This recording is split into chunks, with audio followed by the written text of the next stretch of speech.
decide which way to go.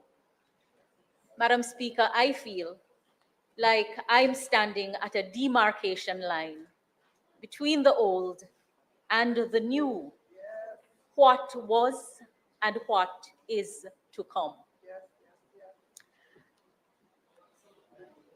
The constitutional reform work which I have been accorded the privilege of leading is currently one of the national hot-button issues being debated in every forum by Jamaicans at home and abroad. It is clear, Madam Speaker, that our Jamaica is poised for its next great leap. Yet, every great work that we're called upon to do requires us confronting opposition. However, the challenges and obstacles are not meant to defeat us, as I believe they are divine opportunities for growth and transformation. As a Christian believer, one of the things that characterizes my way of thinking is that in His perfect plan, the Almighty orchestrates people, experiences, and situations to equip us with the precise knowledge and abilities needed for where He is ultimately taking us. It is therefore important that we approach each day, every task, each interaction as an opportunity to grow, learn, and develop the abilities needed for the great assignments and responsibilities ahead. I am grateful, Madam Speaker, for the Prime Minister's confidence in me to lead this work and to lead the ministry. When the Prime Minister assigned me the task of leading the reform of Jamaica's constitution, he did not tie my hands, Madam Speaker. He did not tie my feet. In fact, he gave me full freedom to marshal the work in the best interest of Jamaica. And this is the kind of leadership that Jamaica needs at this time, leadership which looks beyond the election cycle.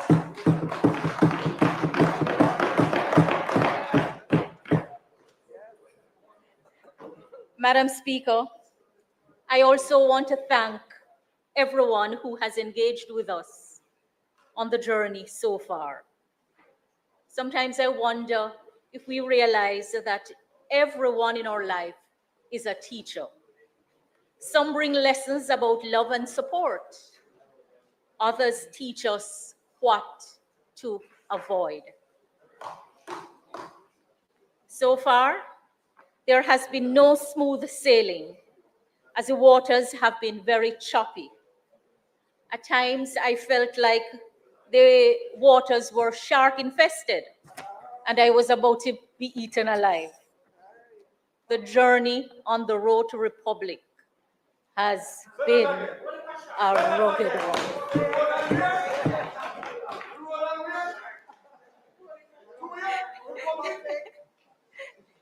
You know, Madam Speaker, the challenge and obstacles we face are not meant to harm us, but rather to refine us, strengthen us, and prepare us.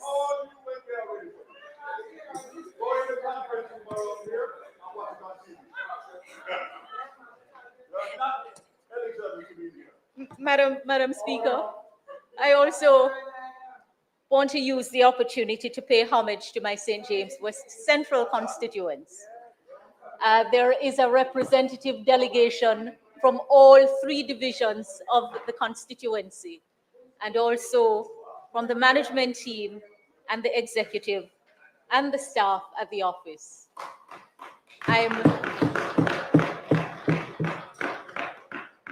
I remain committed to serving the people of St. James West Central and they can be assured that they have the best representation. Madam Speaker, I also want to thank the staff of the ministry, and in particular, those who served in the supporting secretariat for the work of the Constitutional Reform Committee. I want to thank my friends, some of whom are present. I want to thank my family, and in particular, my husband.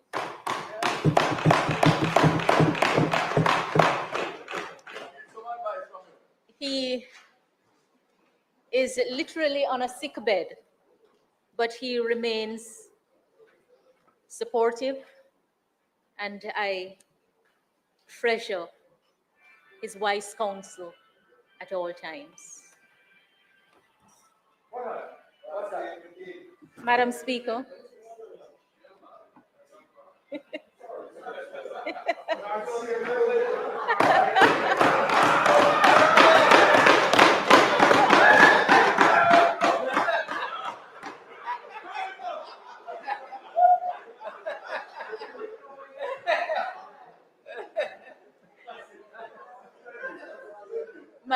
Madam Speaker, until and unless the changes are made, we are where we are. But based on what has been said in the public, I believe that it is important and useful for me to retrace the steps and remind everyone how we got to this place of focusing on the reform of the Constitution. There has been a lot of quarrel about the approach taken. The use of an advisory committee in the pre-parliamentary process is a matter of much debate. And I think it is important for everyone to understand that that is also a matter that is entirely in the discretion of the cabinet. Because, Madam Speaker, the process that the Constitution sets out when a bill comes to Parliament is a process that has to be followed faithfully.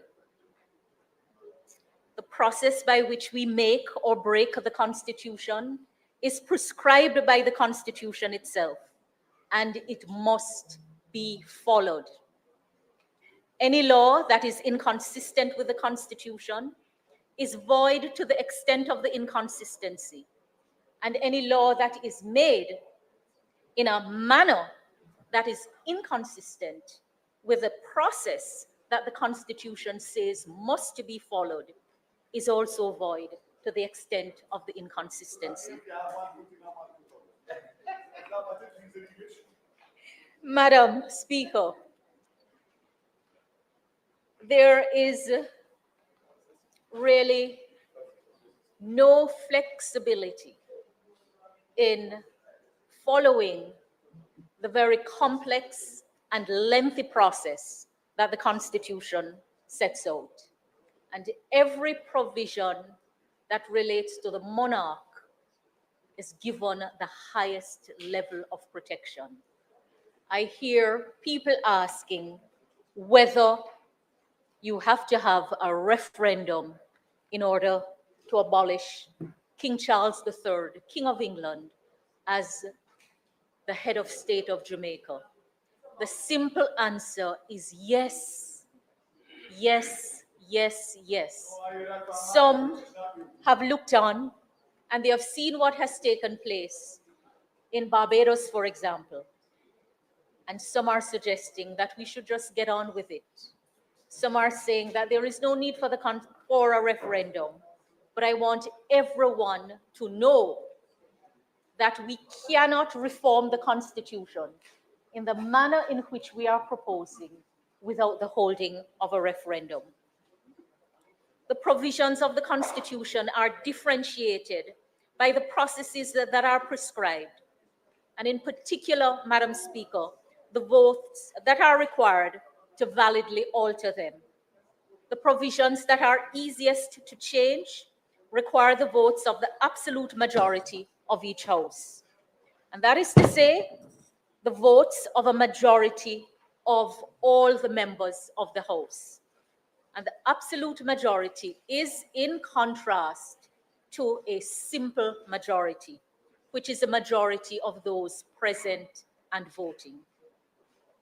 The provisions of the Constitution that are hardest to change require the votes of not less than 2/3 of all the members of each House, plus approval by the majority of the electors voting, not the majority of those who are enumerated, but the majority of those who go to the poll to vote.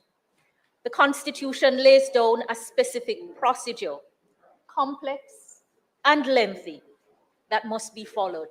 And I repeat it because it is important for everyone to understand that the process set out must be followed.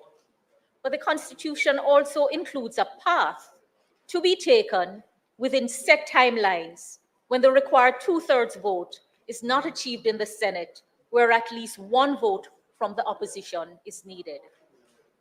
It makes provision for a bill to be passed twice in the same session or in 2 successive sessions, whether of the same parliament or not, and then submitted to the electorate for approval on a 2/3 vote.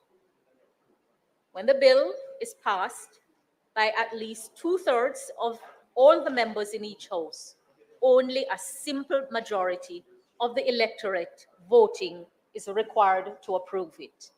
This is an important point for all members of this honorable House to note. It's an important point for everyone listening to note.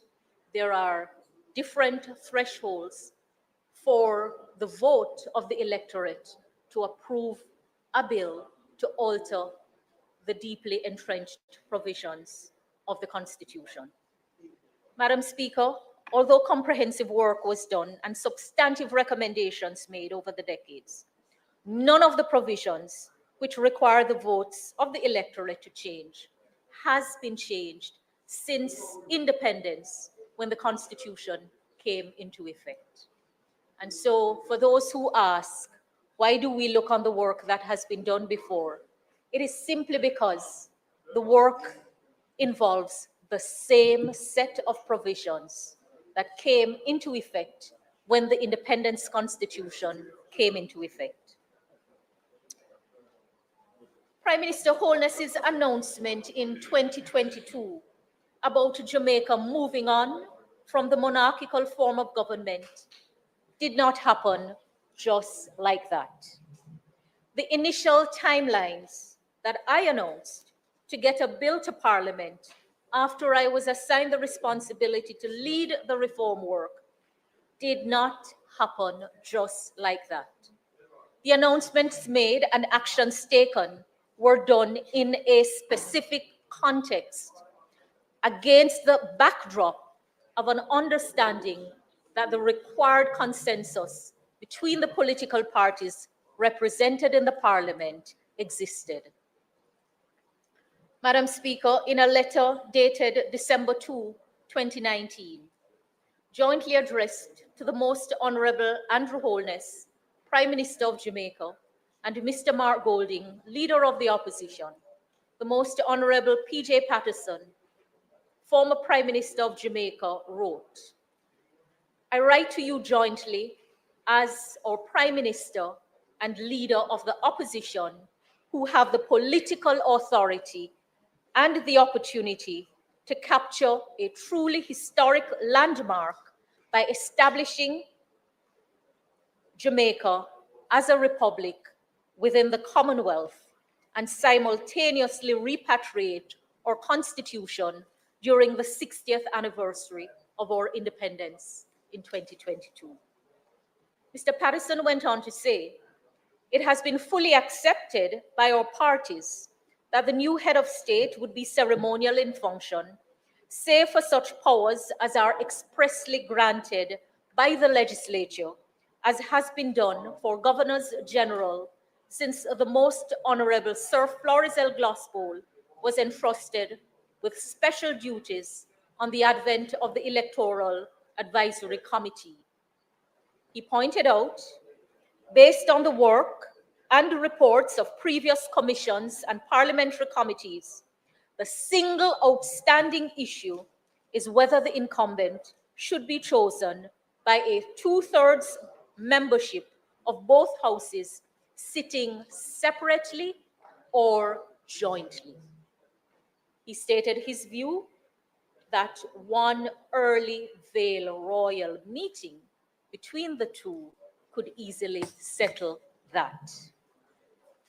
The former Prime Minister shared his sincere belief that the solution to the range of formidable challenges then facing the nation required unity of purpose and action, transcending partisan borders. According to him, it is repulsive to contemplate a diamond jubilee where our Constitution rests on an order in council dated 23rd July 1962, and a head of state who does not reflect our own image and enables every Jamaican to aspire in reaching the highest position within our native land. The Jamaican Constitution, which stipulates that the executive authority of Jamaica is vested in Her Majesty, was the first to be crafted when the ill-fated federation collapsed. We cannot allow ourselves to be the last to sever our colonial vestiges.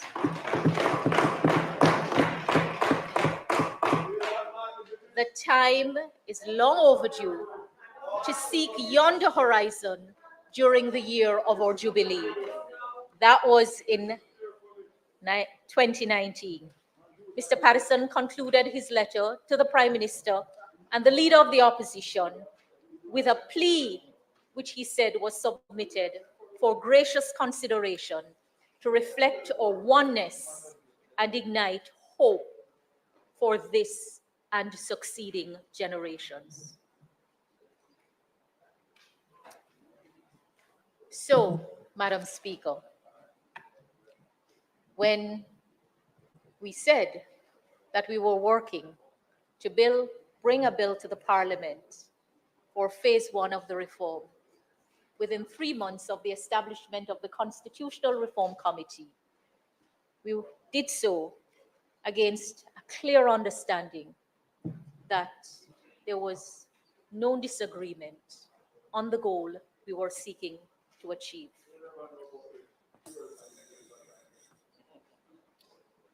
When I spoke for the first time in this ministerial role on June 7, 2022, I traced the constitutional history of Jamaica. I indicated then that there were important substantive and procedural issues to be resolved to ensure a smooth transition to a republic.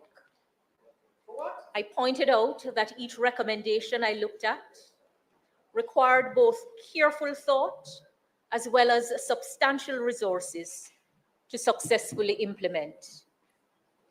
I announced that to further the process of moving from recommendations to action, I proposed to appoint a constitutional reform committee to include representatives from the government, parliamentary opposition, relevant experts, and the wider society. I also disclosed that I had written to the leader of the opposition, Mr. Mark Golding, with a request for him to name 2 members of the parliamentary opposition to the committee which was being constituted, and that I had set out the work to be done by the committee in very broad terms. My letter of May 3, 2022 was received by him on the afternoon of June 1, as stated in his reply to me of June 3, 2022. Mr. Golding confirmed the willingness of the parliamentary opposition to participate in the deliberations of the committee, but stated some initial concerns. Madam Speaker, I informed the Honorable House that the Leader of the Opposition was of the view that the relevant parameters for Jamaica to become a republic had already been agreed by the two major political parties, arising from extensive constitutional reform consultative processes over the past 25 years, and that the required research had already been done. Mr. Golding expressed that the opposition felt strongly that the commencement of the process could not be delayed by shunting the matter to be again deliberated by another committee.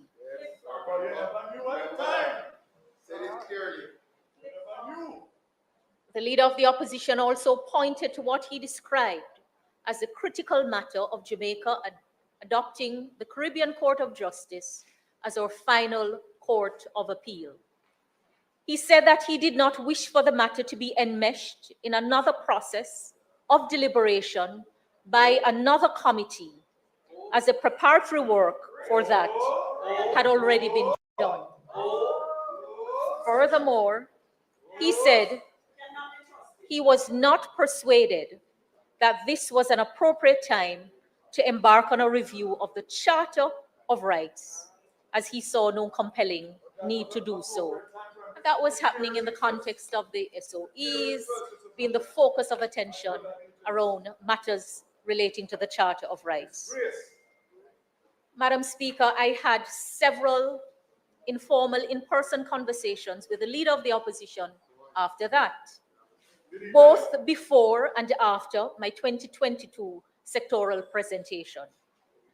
I was also having internal conversations in the government and the ruling Jamaica Labour Party on the matters he raised in his June 3 reply letter.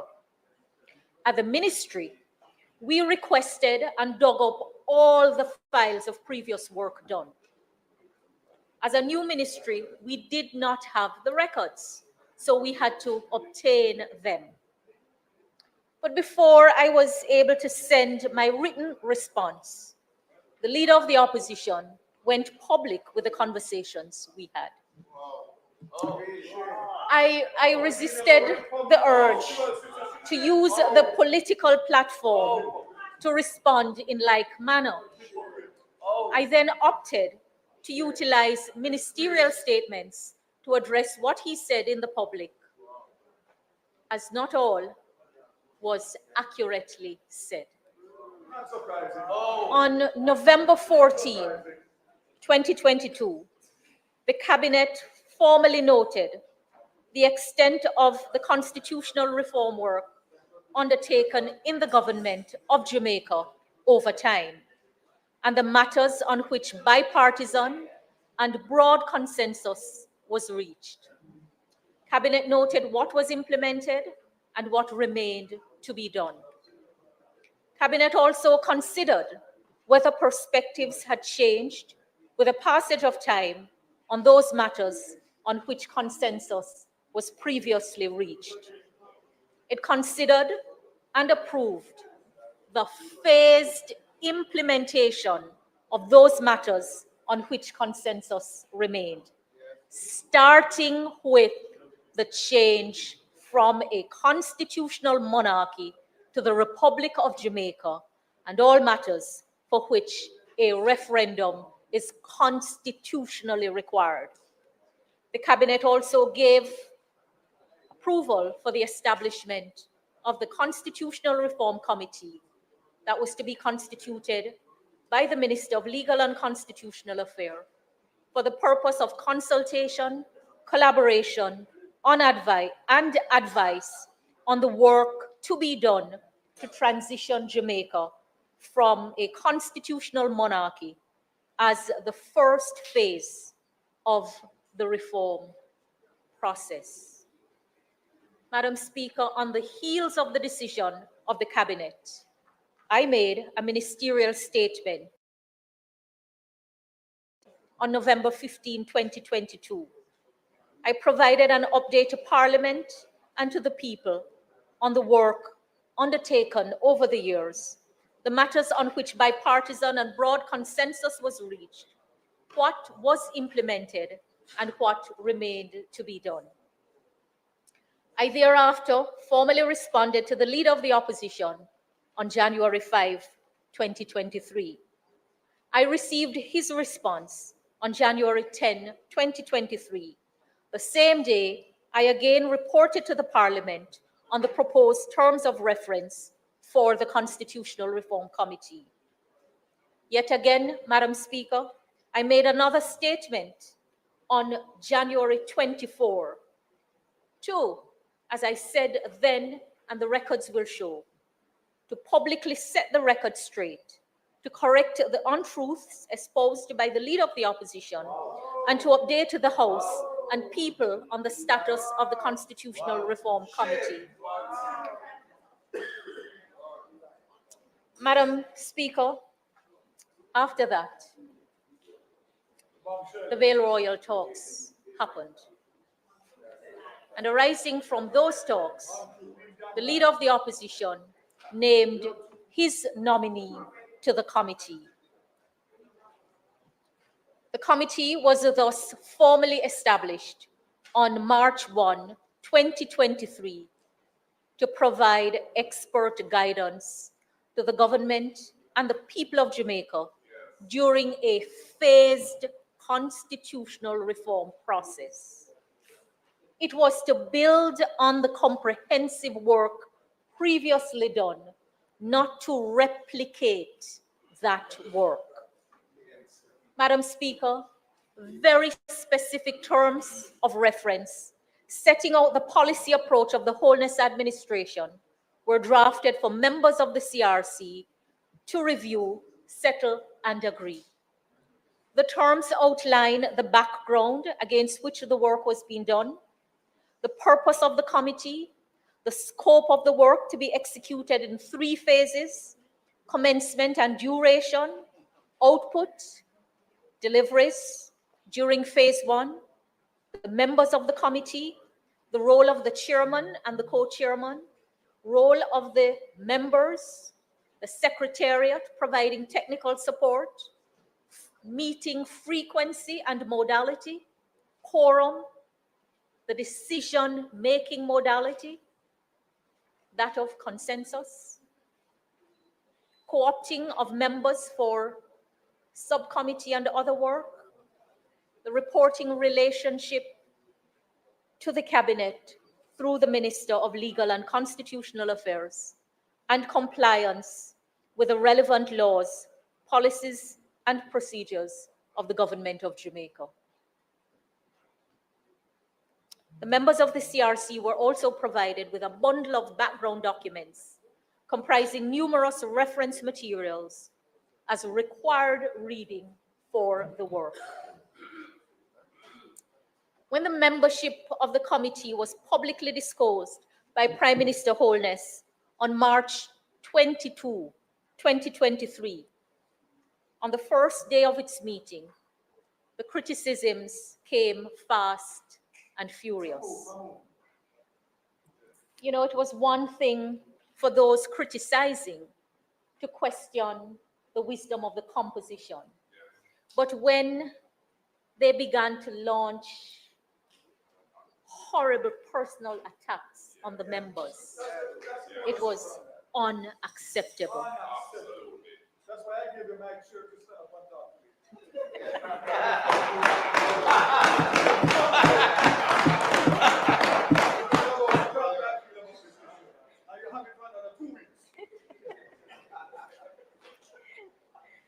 Madam Speaker, every great work that we're called upon to do requires us confronting opposition. Every great work. I join Prime Minister Holness in his expression of thank you to the CRC. And some of the members are here, others are watching online.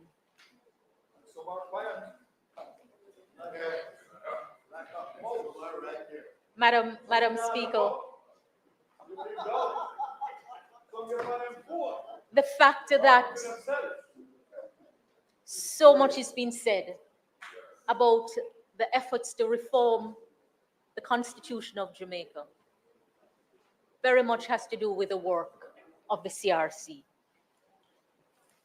The CRC has met almost weekly since March 2023, with over 40 committee meetings, in fact, nearer to 50, and over 80 public engagements across the country. From the very beginning, the CRC intended to pair public consultation with public education. The CRC has consulted broadly with the people and civil society. We have heard directly from individuals and groups in our official meetings. We have gone into the spaces across the country to make it easy for the people to express their views to us about the process and substance of constitutional reform. We have hosted forums in schools, community centers, and places of worship, going straight to the people themselves. These open forums have served a second purpose: to inform and educate the people about the Constitution of Jamaica and the constitutional reform process itself. Now that the report has been completed, we will again hold public consultations and conduct a public education campaign about its content or recommendations, just as we had planned to do from the very beginning. Madam Speaker, it is entirely unrealistic to expect that the committee by itself can close the knowledge gap that exists in the society on the matters relating to the Constitution or matters of governance.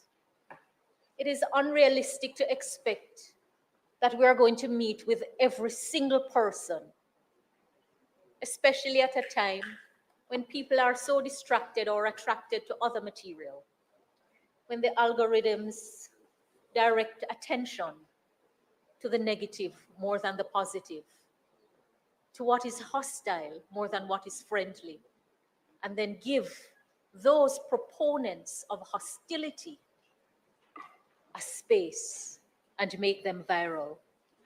But you know, Madam Speaker, as I listened to those who have been criticizing, I want to remind that even though we have not heard and could not hear from everyone, as the committee deliberated, we took note of everything brought to our attention that was said. And we prepared a list of issues that was raised by Jamaican stakeholders, including interest groups, the diaspora, and the general public. And in each of the national newspapers, we published the list, Madam Speaker. And then we invited persons to contact us if their suggestion, their issue, or their concern was not represented in the long list of issues that we found, that we listened to, that was presented to us. Madam Speaker, as we prepare to turn to the next phase of the constitutional reform process, even while we have to take further steps in phase one, I want to assure everyone that we are planning a full and robust set of discussions on the matter of Jamaica's final court. These discussions will extend well beyond the CRC. It will involve the people directly. We will facilitate opportunities for the people both to learn about the options for the country and to express their views on the preferred path the country should take. Madam Speaker, we have made great progress thus far. but there remains many, many more miles to go on the road to republic. We are committed to seeing our task through to the final stages of the three-phase process that guides the work of the committee in the service of Jamaica. Madam Speaker, I want to turn to the recommendations contained in the report of the committee. The report was tabled in the Parliament as a ministry paper, and we have done all that we can to make it available and accessible to the public. For those who operate on their mobile devices, in particular the mobile phones, we prepared a barcode and we published it in the newspapers. This leaflet that I'm holding up will be posted in practically every public space for members of the public to scan and access the content of the document. It should not validly be said. It should not validly be said or truthfully be said that anyone who is seeking to access the report is unable to do so in this age of technology. Madam Speaker, I invite every member of this House and everyone who is listening, who is interested, every member of the electorate, to take the time to familiarize yourself with the contents of the report. The recommendations will form the content of the bill that will ultimately have to be approved by the people in order to transition from the constitutional monarchy to the Republic of Jamaica. The report begins with information on the establishment of the committee, membership of the committee, membership of the supporting secretariat. The terms of reference are set out, and just in case there is still some quarrel about the approach being taken, please note that from day one, it has been the policy of the Wholeness Administration to approach the work in phases. And I will come to explain why there can be no other way to do it, because of what the Constitution itself provides for. In the report, we express our thanks to everyone who has engaged with us in the process and those who have facilitated the work we have done. Everyone who has engaged with us. The operations of the committee, in particular, the subcommittees and their mandate, is set out in the report. On the matter of public engagement and communication, the area where we have been criticized the most, the area where we are told that we have not done enough, even though we have done more than what was done in the past. And we acknowledge that more needs to be done. You will see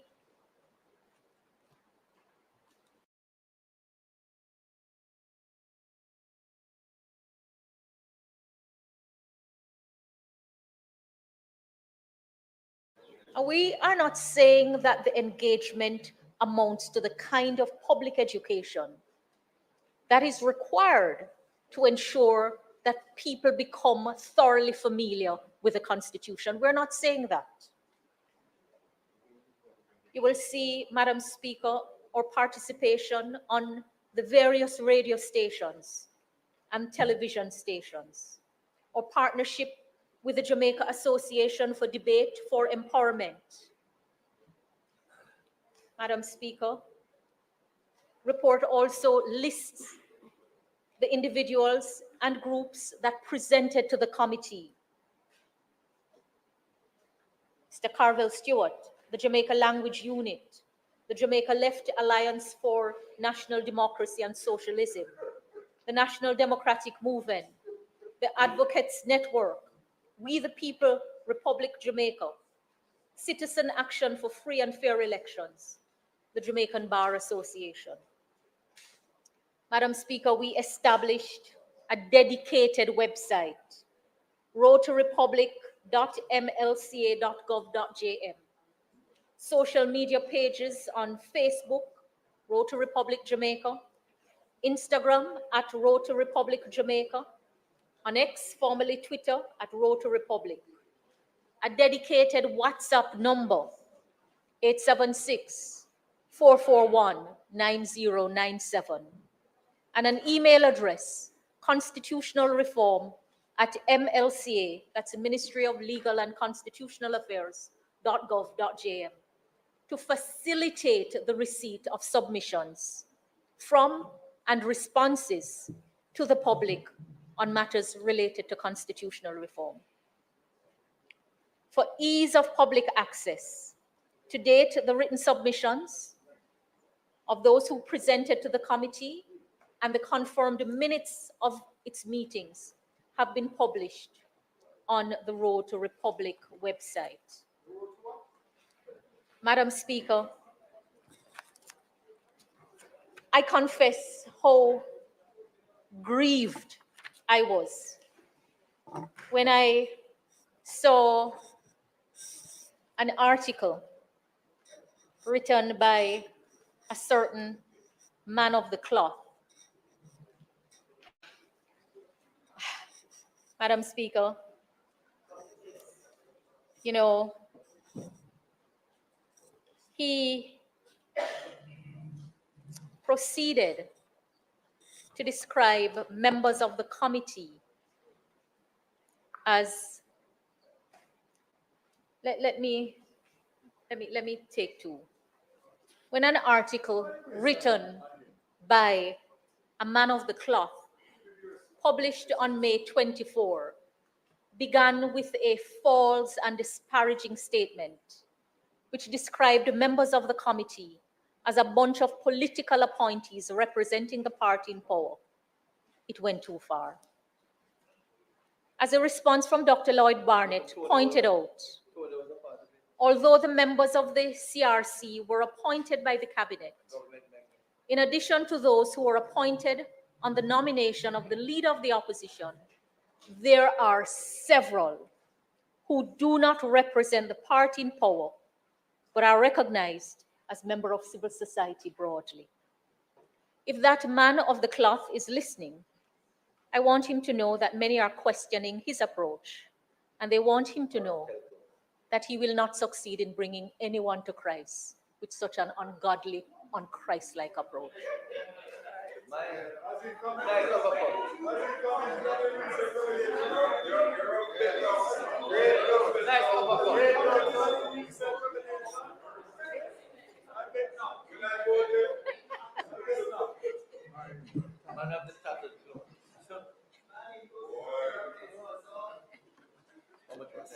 I just say you're wondering. Enough time.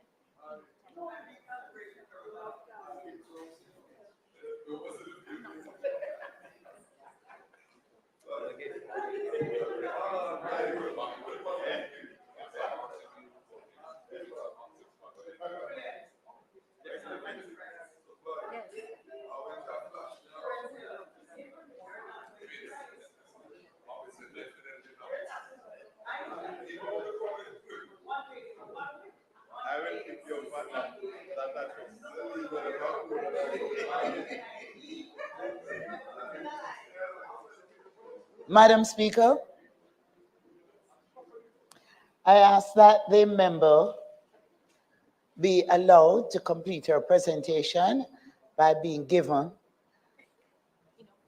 half an hour to 45 minutes. If you so please, Madam Speaker.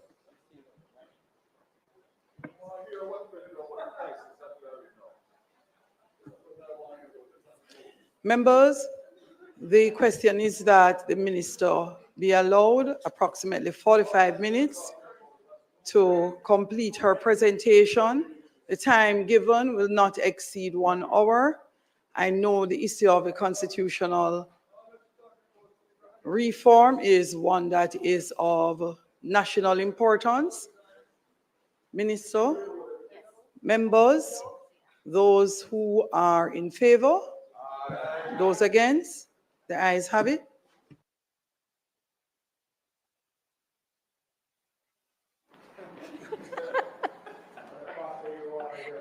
Madam Speaker, I'm grateful. I know, Madam Speaker, that the very technical nature of this subject matter, makes it a little difficult for many. But we are seeking in phase 1 to achieve 2 broad goals. The first we describe as the Jamaicanization of the Constitution. And by this we mean having the Constitution of Jamaica enacted by the Parliament of Jamaica and approved by the people of Jamaica. Although the Constitution was formulated in Jamaica and debated in Jamaica, it came into effect at the palace, at Buckingham Palace, through an order in council. And Madam Speaker, we describe that order in council as the imperial instrument that is to be repealed. We are firmly of the view that after 6 decades of sovereignty, it is no longer acceptable that Jamaica's constitution, although drafted in Jamaica and debated in the Parliament of Jamaica, be contained in a schedule to a British imperial instrument, the Jamaica Constitution Order in Council, made at Buckingham Palace in England on the 23rd day of July, 1962, by virtue of Section 5 of the West Indies Act. Madam Speaker, we reaffirm the statement in the green paper which was presented by the other side when they were on this side, that a new legislative instrument should be brought to the Parliament. Madam Speaker,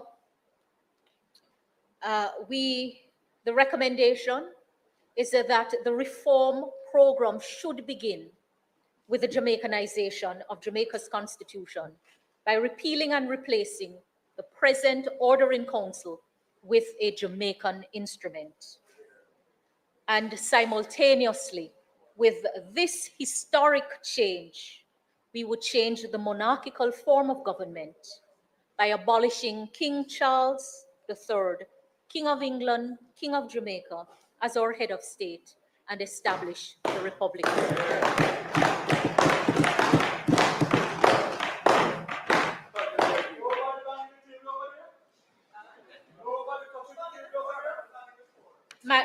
Madam Speaker, as part of the Jamaicanization of the Constitution, there is a recommendation for the insertion of a preamble. It's not new, but we will also be inserting the national emblems and symbols in the Constitution.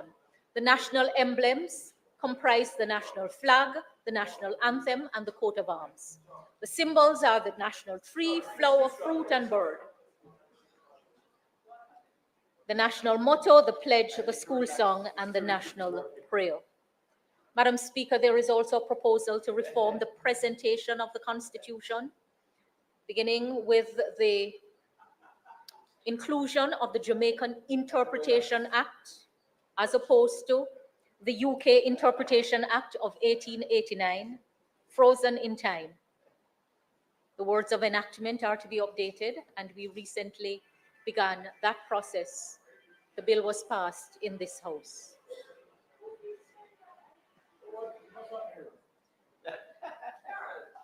Madam Speaker, the British monarch is to be removed as Jamaica's head of state. That is the recommendation. The monarch is also to be removed from the legislative and executive authority of the state.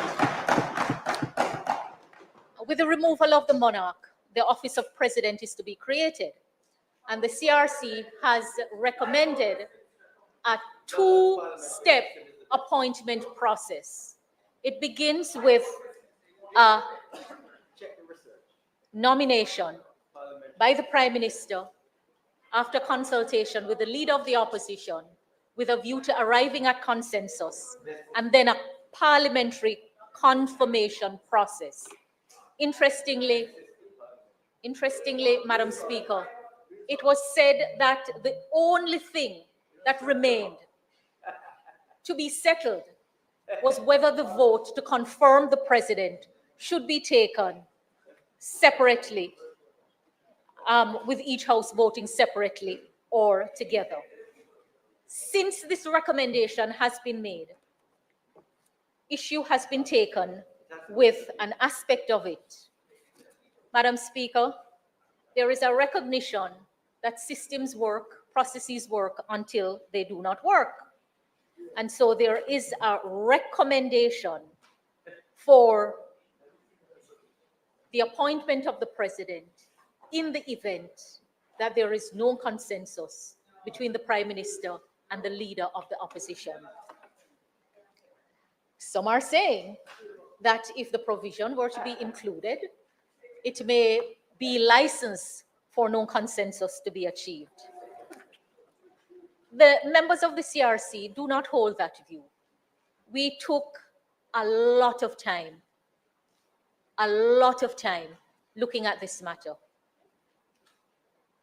We had before us the example from another jurisdiction where it worked until it did not work. But this is a matter that we will be engaging with members of the public further.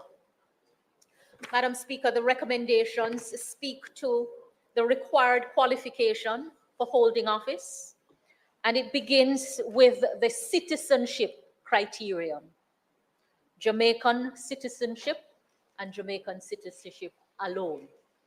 And allegiance, and loyalty. So here are the recommended criteria. Be a Jamaican citizen by birth or descent. And Madam Speaker, we had to look at descent because during deliberations, we considered a situation where a Jamaican family went abroad, had a child abroad, came back home, and all the roots are Jamaican. Do we give greater priority to someone who has no Jamaican roots, come to Jamaica, born in Jamaica, acquire Jamaican citizenship, and that's it? But we didn't leave it there. The criterion for citizenship by descent should be limited to 3 generations. And in this case, the nominee would be considered the 3rd generation, the parent of the nominee, the 2nd generation, and the grandparent of the nominee, the 1st generation. Therefore, the nominee's entitlement to citizenship by descent would be derived from no further than the grandparent. The prospective president is to be ordinarily resident in Jamaica and be permanently resident for at least 10 of the last 15 years preceding nomination. Not be under a duty of allegiance to a foreign power or foreign state by his or her own act and not another person's, and not be disqualified for election to the parliament. This issue of allegiance to a foreign state and a foreign power is perhaps the hottest button issue among the recommendations, because it also has relevance for membership in the parliament. The view is taken that there is no place for divided allegiance. Absolutely.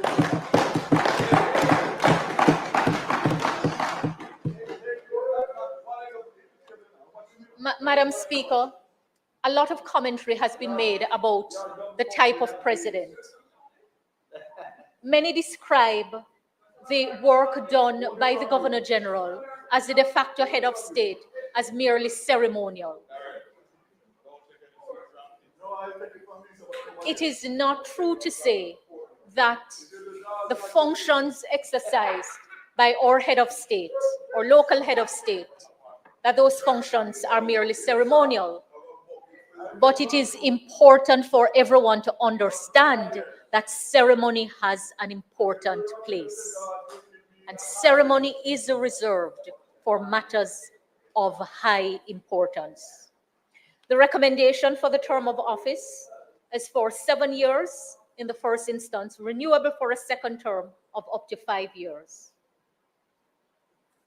There is also recommendation for immunity, resignation, and termination of appointment. On the matter of termination, Madam Speaker, there is a specific process that is set out, which involves the establishment of an ad hoc parliamentary committee and the vacating of the office once a motion is passed, the investigation and the reporting, and the filling of the office during the process. Madam Speaker, the recommendation is for the retention of the parliamentary cabinet system. And I'll just indicate that our research show that a parliamentary cabinet system is a system of governance in which the executive branch derives its legitimacy and is accountable to the legislature. In this system, the head of government, often called the Prime Minister, is typically a member of Parliament and is chosen on the basis of leadership or support of the party or parties which gain a majority in the parliamentary election. Madam Speaker, we had to look at the presidential system because there were many Jamaicans who were calling for a presidential system. And just to say that although we have been at pains to say that the recommendations of the committee were arrived at by consensus as they truly were, there was a multiplicity of views in the discussions and the deliberations. The presidential form of government is a system of governance in which the executive branch is separate from the legislature. In this system, the president normally serves as both head of state as well as head of the executive government and is not usually a member of the legislature. Madam Speaker, in our engagement with the people, there were many who expressed the view that members of parliament were not able to spend as much time in their constituencies when they also served as ministers. And I believe, Madam Speaker, all of us who serve in the dual roles are sympathetic to that view because the ministerial duties are heavy and they extend beyond the constituency to the national.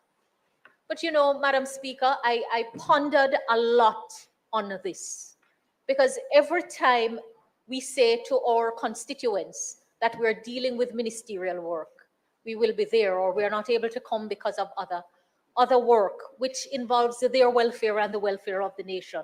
Some of them wonder. But speaking for myself, I have learned so much from what I see in representing my constituents. I have learned so much about the conditions under which the people live. When I go and I see all that I see, all that we see, it is impossible for us to make the same kinds of decisions without putting the people at the heart and center of the work we do. And so while there are disadvantages, the clear advantage is that when you see the people, when you have to find them where they exist, you are then enabled to make better decisions on their behalf. And for those constituents who make it very clear what their issues are, we thank them like my own constituents, because every day there are challenges that we have to deal with. And many of the challenges that are faced in the constituency require solutions in the parliament or in the cabinet, solutions in the ministries with subject matter responsibility for the issue confronting them. And so, Madam Speaker, I believe we may get to there at some other point, but right now, we have to be concerned with the stability in our government. We have to be concerned with ensuring that we are sufficiently familiar with the system of government to do the work on behalf of the people. So, Madam Speaker, we looked at all of the recommendations and the reports, and in particular the Stone Committee report of 1990 that examined ways of strengthening the role and performance of parliamentarians. We carefully weigh the strengths and weaknesses of both systems. And at the end of the day, based on the material before us, we recommended retention of the parliamentary cabinet system.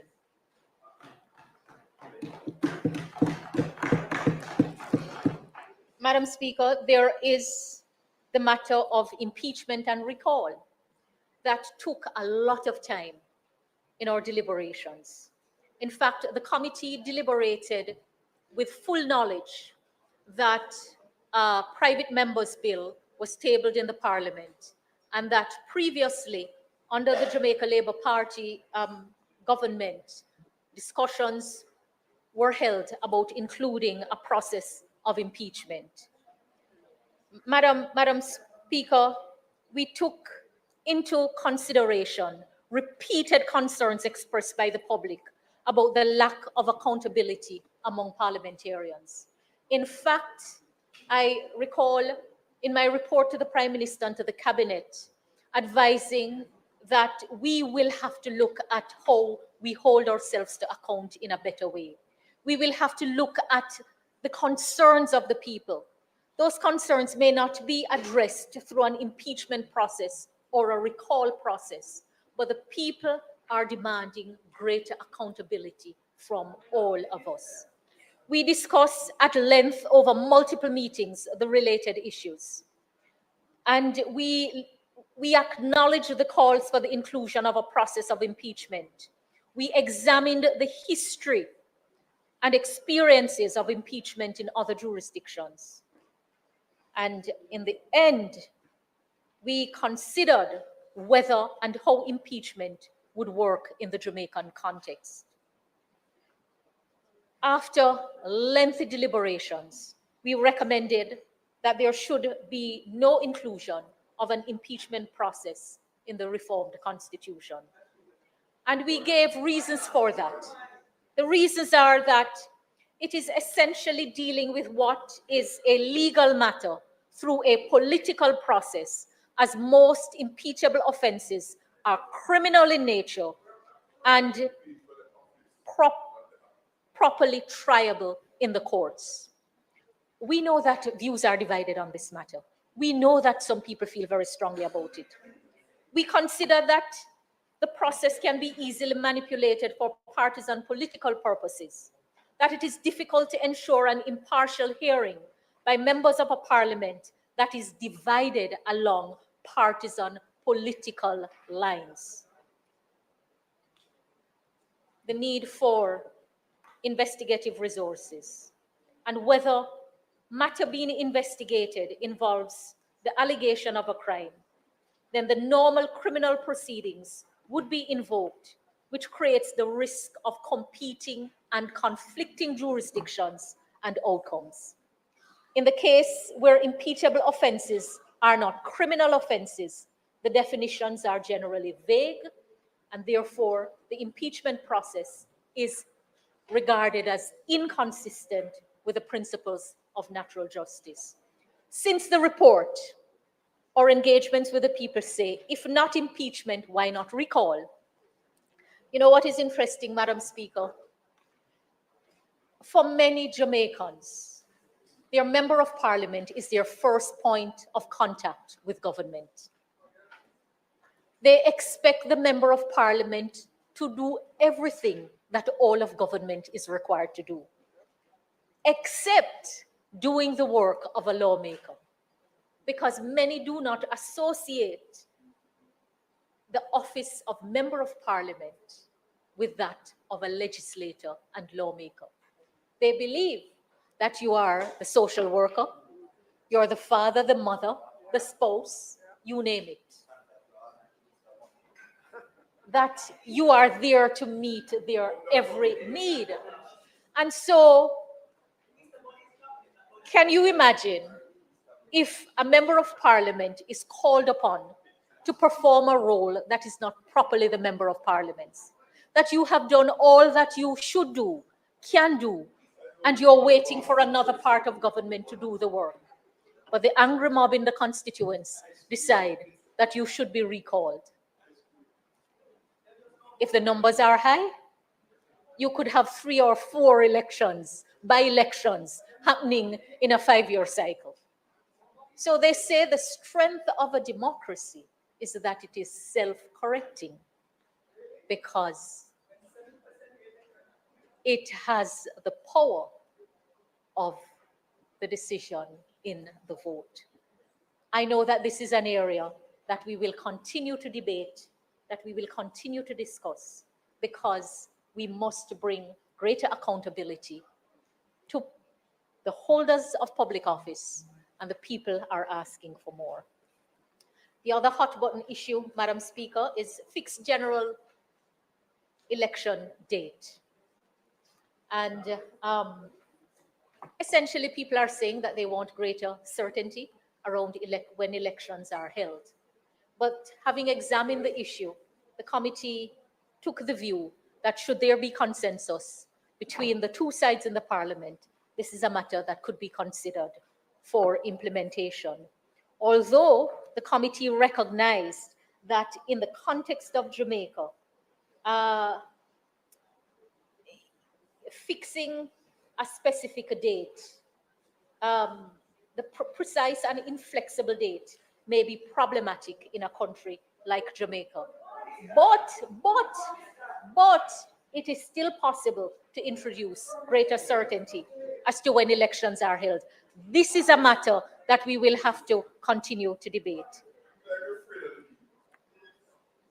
No one who holds office after the people have voted should be afraid of the people. No one should. Madam Speaker, Madam Speaker, Madam Speaker, I am asking that the recommendations be read. I'm asking that they be digested. I'm asking that each member of parliament takes the recommendation to their constituents. I am asking that the discussions take place PD by PD, because at the end of the day, that is how the vote will be taken to approve any change that is made by the parliament. Nothing goes to the people. Then you will deal with that. Then you will deal with that.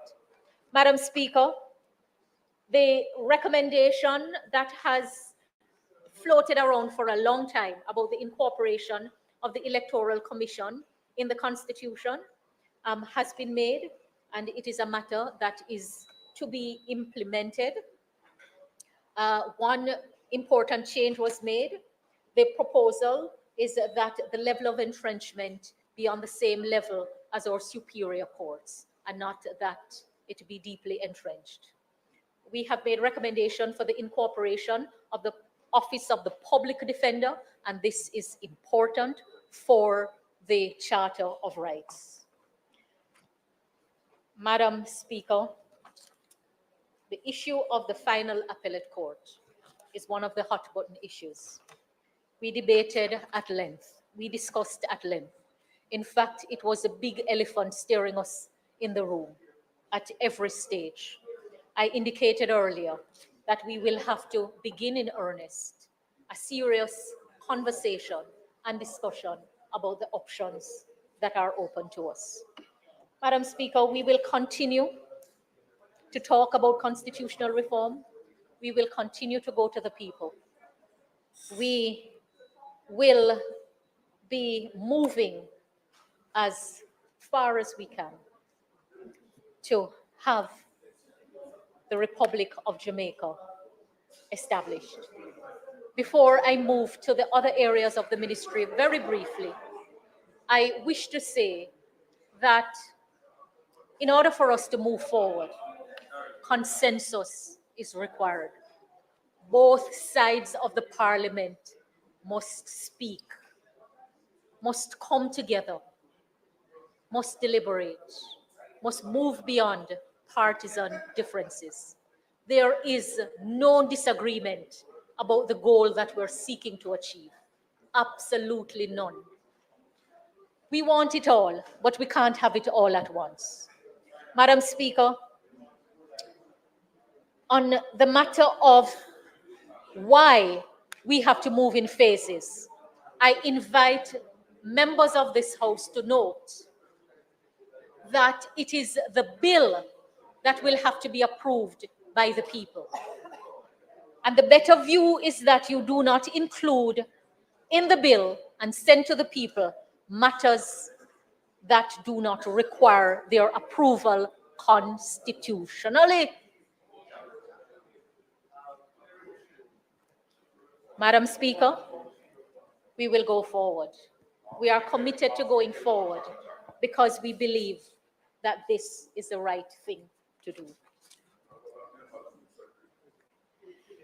When we get to the other stages, we will determine. I hear a call for boldness in the move. Well, we will be bold to go forward. Madam Speaker, the other subject matters of the ministry are legal education, law reform, legislative work, and the revision of our laws, protection of human rights.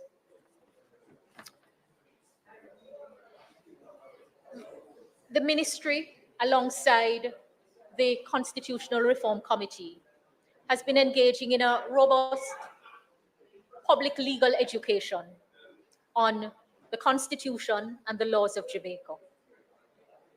The legal education team engaged so far 2,751 civil servants in 48 ministry departments and agencies on constitutional reform over an 11-month period.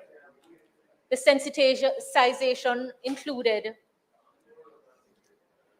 the charter rights, the matters that are currently underway, duties, functions, powers. The team also participated in a panel discussion on religious liberty.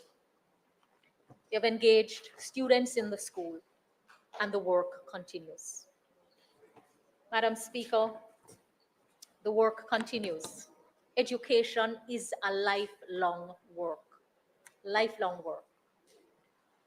On the matter of law revision, I pointed out previously that the Law Revision Secretariat, which falls under the ministry, is governed by the Law Revision Act.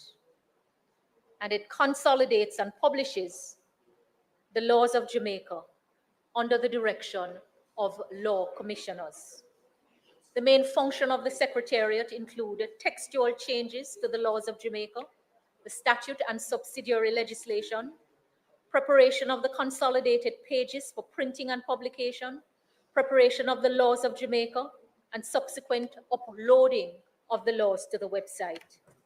The preparation process involves scanning, cropping, capturing the revised pages received from the printing office, updating the PDF versions, as well as the creation of links at the various sections of the law to facilitate ease of access. During this 2023-24 legislative year, the Secretariat completed one legislative year. That was 2021. You may recall that I indicated to the House how far behind we were when the ministry was established. The Secretariat also completed and finalized the revised pages for the statutes for the year 2022. In addition, 34 pieces of 2022 statutes are ready to be submitted for publication. The Secretariat is in the process of completing the 2022 subsidiary legislation, with 28 of 35 pieces already complete. That's 80%. Madam Speaker, that is progress like we have never seen it on this front. To provide up-to-date and accurate legislative information online, we must reduce the lag time between enactment and inclusion in the revised laws of Jamaica. At present, Madam Speaker, and I ask everyone to listen to this, ministries do not have a compilation of ministerial orders, and many legal officers do not know where to find them in the Gazette. The goal we are working on is to introduce a dedicated website, the Jamaica Legal Information Portal, where all acts passed by Parliament and subsidiary legislation can be published and circulated in a searchable database, which also includes sunset legislation and repeal acts of Jamaica, as well as gazettes containing legal notices and other relevant matters. Madam Speaker, this is so important. Many do not appreciate it because they may think that they are not lawyers, but it is critical for the legal infrastructure of Jamaica. Madam Speaker, last year I reported that the ministry entered into a memorandum of understanding with Jamaica Promotions Corporation to introduce a comprehensive information portal for the laws of Jamaica. The project is funded by the World Bank Group under the component 1 of the Foundations for Competitiveness and Growth Projects. I'm pleased to report that the contract for the development of the Jamaica Legal Information Portal was awarded to the European consulting firm Softengi. Work commenced in February of this year, and a draft design of the portal has already been completed. The firm appears to be ahead of schedule, and if it continues at that rate, user acceptance testing can commence as early as the end of this calendar year. Madam Speaker, the ministry intends to use the website portal to engage on law reform issues. All who are calling for more engagement, all who are calling for a say, for the people to have their say, this infrastructure is being put in place to facilitate that in this digital age. The engagement will serve to inform both the public and the ministry about concerns that are to be considered in the development of law reform proposal. So, for example, what is happening now with a call by taxi operators about the demerit points. The portal, when complete, will provide an easy avenue for them to indicate their concerns and make their suggestions for changes. Madam Speaker, the ministry is working. The portal will provide access to the revised laws of Jamaica, and we're talking about all editions from the 19th century to present. The annual acts of Jamaica from the 17th century to present. The Jamaica Gazette publications, proclamation, rules and regulations, bills and acts, and the Gazette Extraordinaire.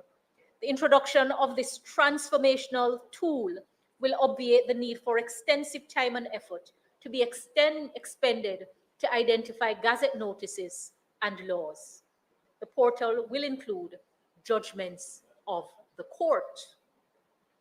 The publication of the laws of Jamaica has had a long history. However, it can be admitted that access to the publication has been limited to the few who are aware of their existence and who know how to access them. And this is something that has to be corrected as we go forward. This is something that must change, and the change is underway. Madam Speaker, I turn to the matter of human rights. The Human Rights Division of the ministry is educating all Jamaicans on not only their rights and freedoms, but as also their responsibilities. The inalienable rights and freedoms are guaranteed to the extent that they do not prejudice the rights and freedoms of others. Madam Speaker, the division has been working. The Director of Human Rights was a member of the Jamaican delegation, which attended the 8th periodic review of the Convention on the Elimination of All Forms of Discrimination against Women, which took place in October 2023, and our esteemed Minister of Culture, Gender, Entertainment and Sports led that under this subject matter. It was our pleasure to support the work, provide invaluable support to Minister Grange's work in that regard. Madam Speaker, on the 75th anniversary of the Universal Declaration of Human Rights, International Human Rights Day is observed. We participated in the process. We aired a video on television, and we also place on the ministry's social media pages information. The ministry hosted a church service to commemorate International Human Rights Day.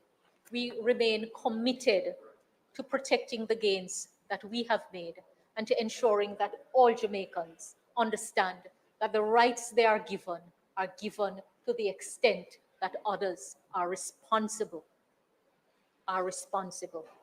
The rights are guaranteed in a responsibility framework. Madam Speaker, there are two other matters on which I will be reporting before I sit and before I indicate the way forward with phase one of the report. The Legal Reform Department is a principal law reform entity in Jamaica, one of 4 legal departments in the public sector, and one of the departments under the portfolio of the Ministry of Legal and Constitutional Affairs. The mandate of the LRD is to keep under review the laws applicable in Jamaica with a view to its systematic reform to meet the changing needs of the Jamaican society and to assist in the implementation of law reform proposals in accordance with government policies. Madam Speaker, the department is headed by Ms. Nadine Wilkins, and I really want to thank the LRD for the work they're doing and the support they have also provided to the Constitutional Reform Committee. You know, Madam Speaker, when people complain about the slow pace of law reform, I want you to know that although the ministry has a supervisory role, the Ministry of Legal and Constitutional Affairs, no law is advanced until the ministry with subject matter responsibility advances that law. Tomorrow, our ministry will be meeting with the legislative teams for all ministries in the government of Jamaica to take stock of the work being done and to look at the issues under review. Madam Speaker, during the 23-24 legislative year, the LRD reviewed and provided comments and guidance to ministries on 87 matters. And when the printed publication is provided, you will see the details of those matters set out in an appendix.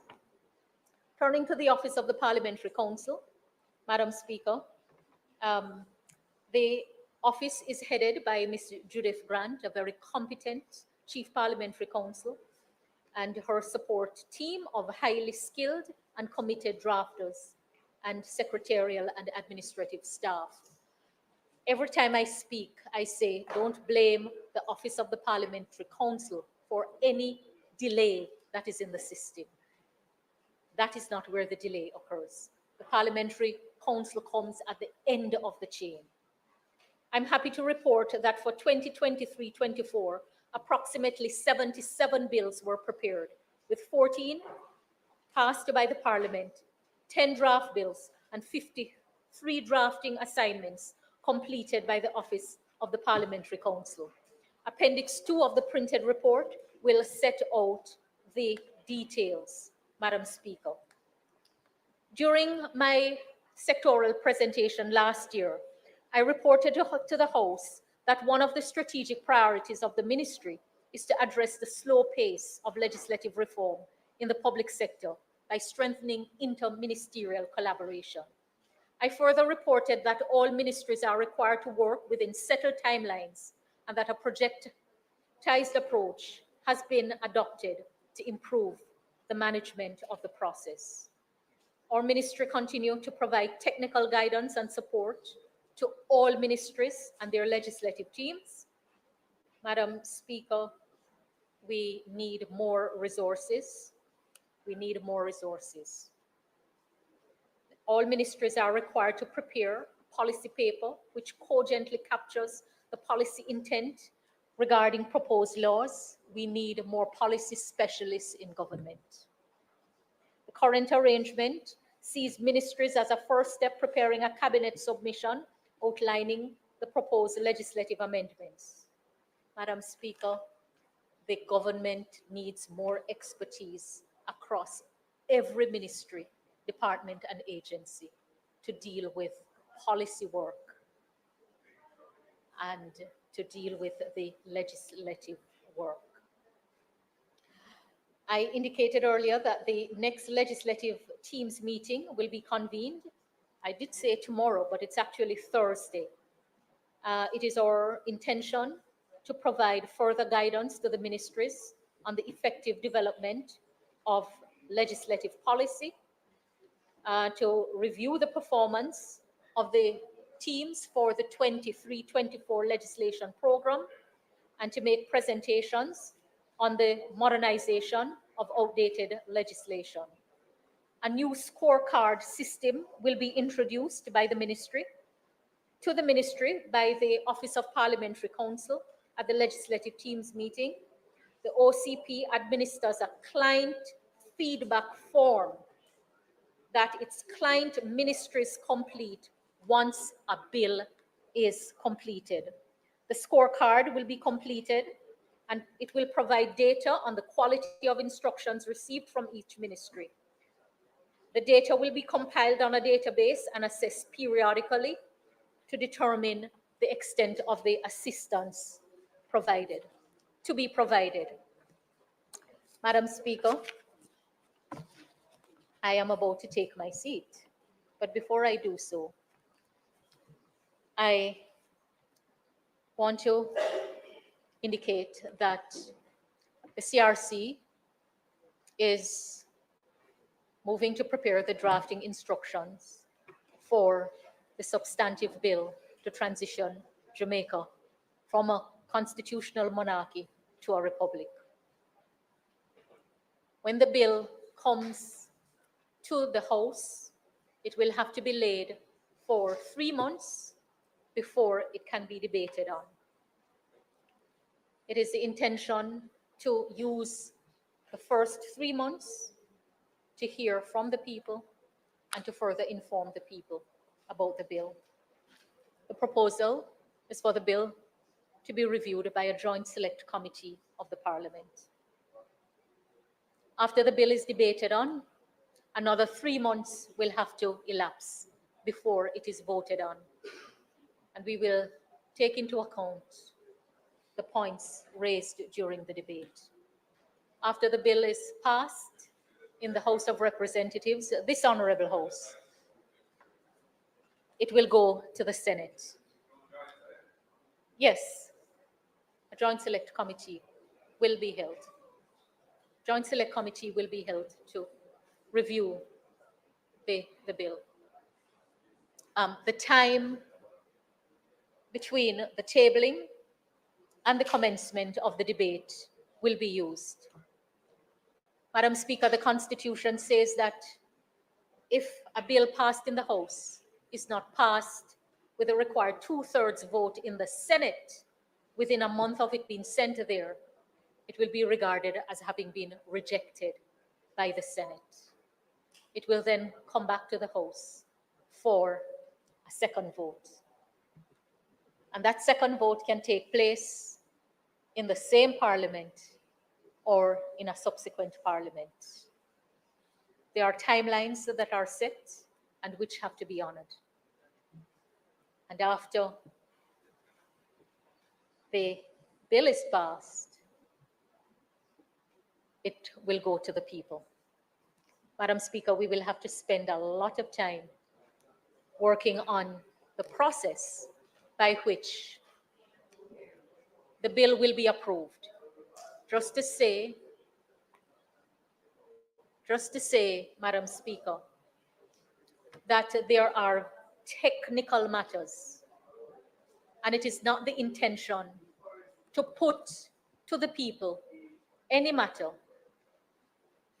that does not require constitutionally their approval. We can't really mix up the provisions, in other words. And that is why when we sorted out the work in phases, we made it clear that we would deal with the deeply entrenched provisions first, and then we will move on to deal with the ordinarily entrenched provisions.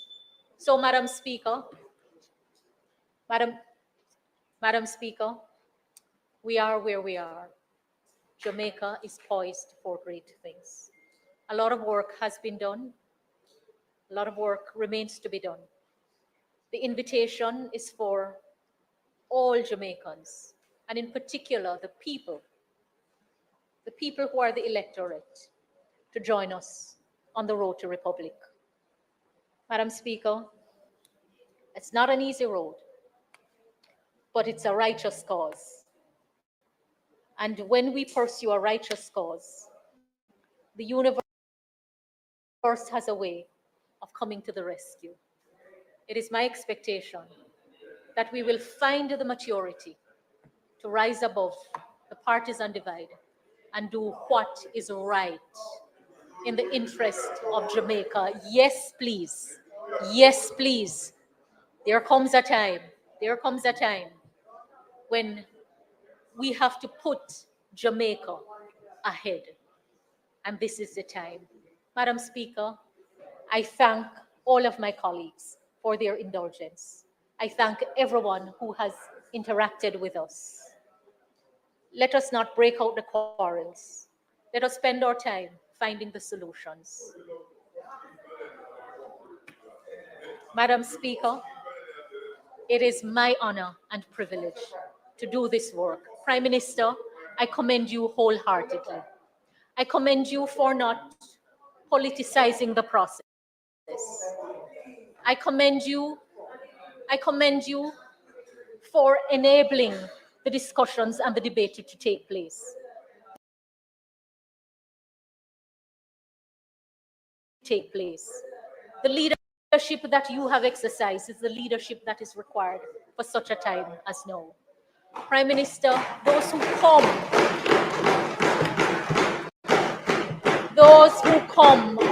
after us will find us faithful, and they will honor your leadership in this matter. May God bless all of us and bless Jamaica, land we love.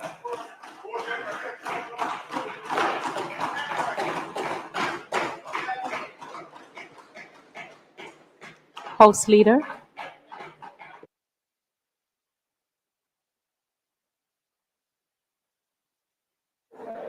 Madam Speaker, I want to thank our colleague for the wonderful presentation, and I think we should give her another round of applause.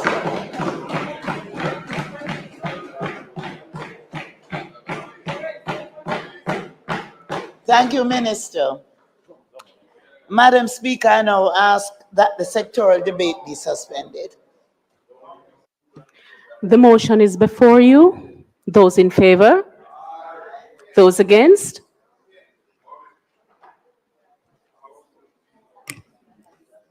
The ayes have it.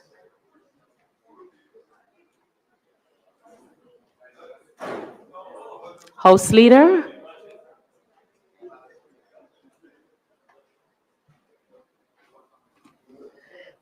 Madam Speaker, I now ask for the recommittal of the agenda items, commencing with statements by ministers.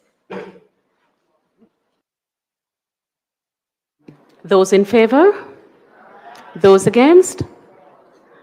The ayes have it. Statements by ministers.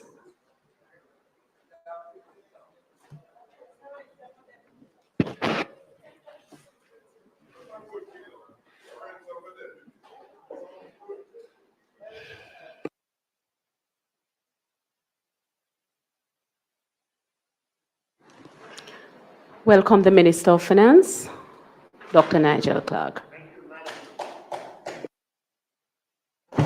Thanks, Madam Speaker. Good to see you in that chair. on a temporary basis, of course.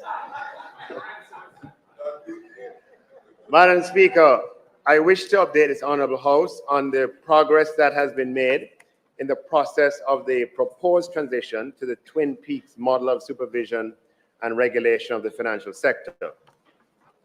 You will recall, Madam Speaker, that in January 2023, I announced the intention of the government to reform and enhance the system of supervision and regulation of the financial sector in Jamaica.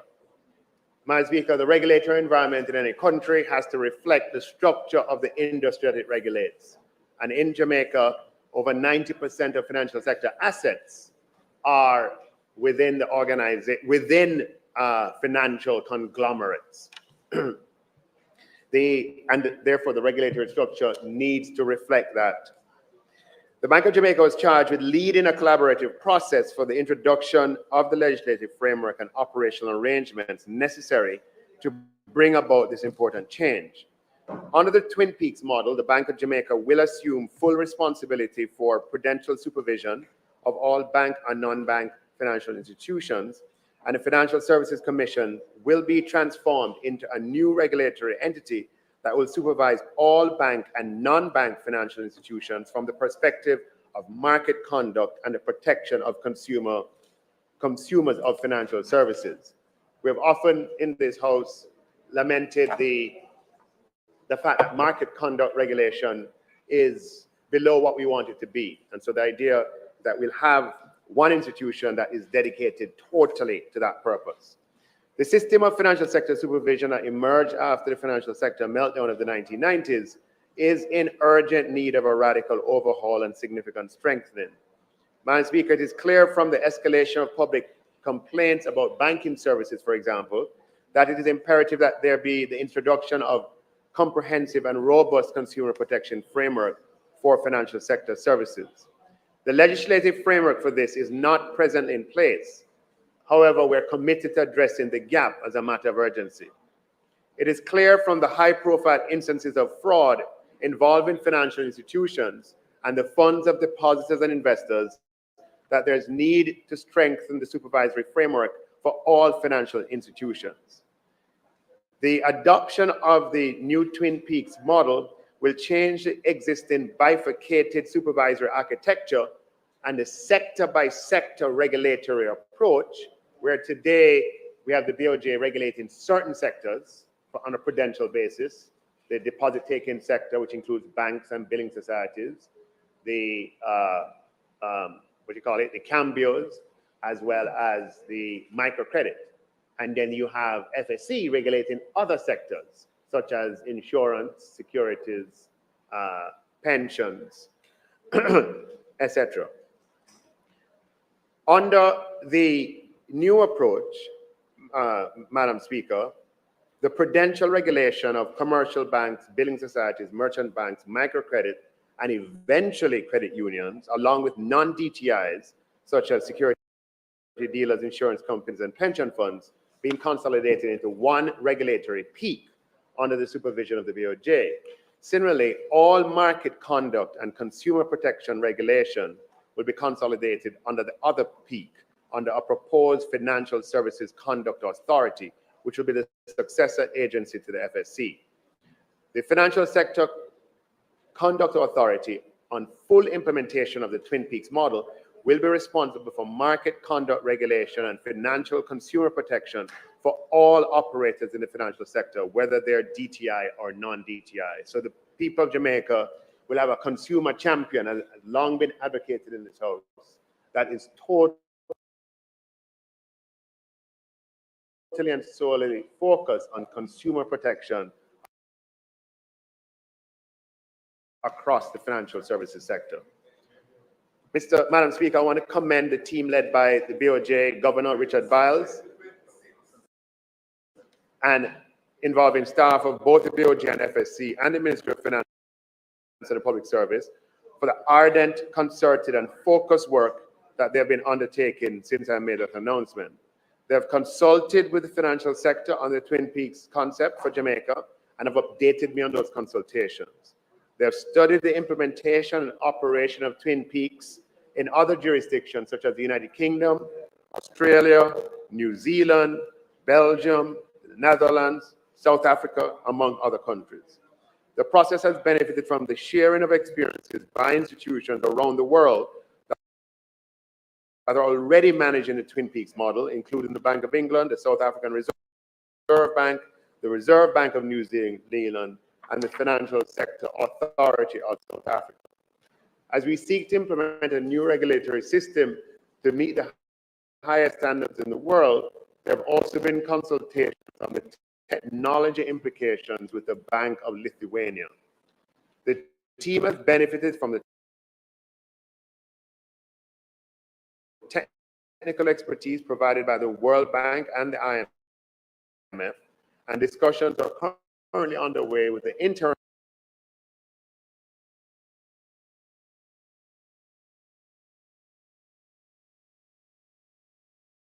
American Development Bank for the provision of additional technical assistance. The implementation of Twin Peaks